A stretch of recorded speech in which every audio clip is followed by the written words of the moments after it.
L'épisode d'aujourd'hui va évoquer l'histoire de Safiya bint Abi Ubayd.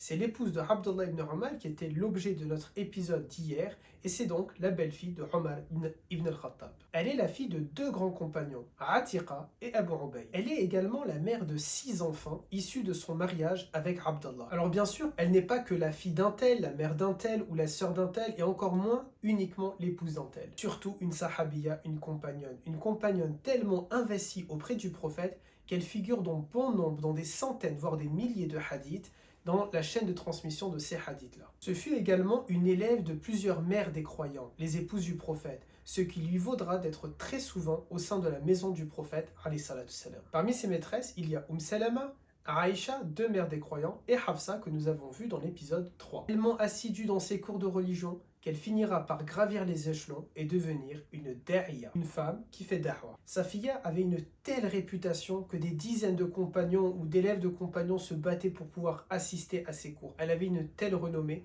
qu'elle comptait parmi ses élèves des compagnons ou des élèves de compagnons qui ne sont pas des moindres et qui avaient une grande réputation, parmi lesquels le petit-fils de Abu Bakr, mais aussi un certain Abdullah ibn Dinar. Tout comme son mari, sa vie fut rythmée par de grandes adorations, et ce malgré le fait qu'elle soit maman de 6 enfants.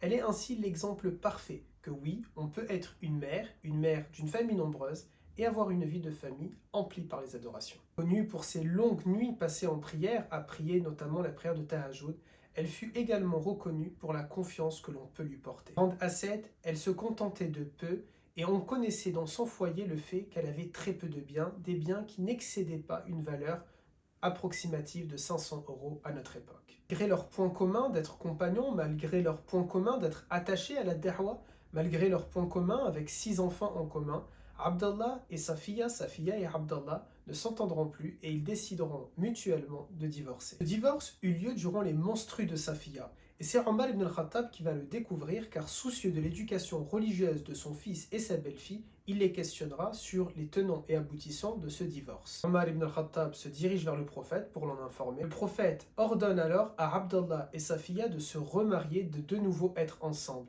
Il annule en quelque sorte ce divorce et il dit à Abdallah et Safiya qu'ils doivent attendre la fin des menstrues de Safiya pour que le divorce soit effectif, pour qu'il puisse être prononcé.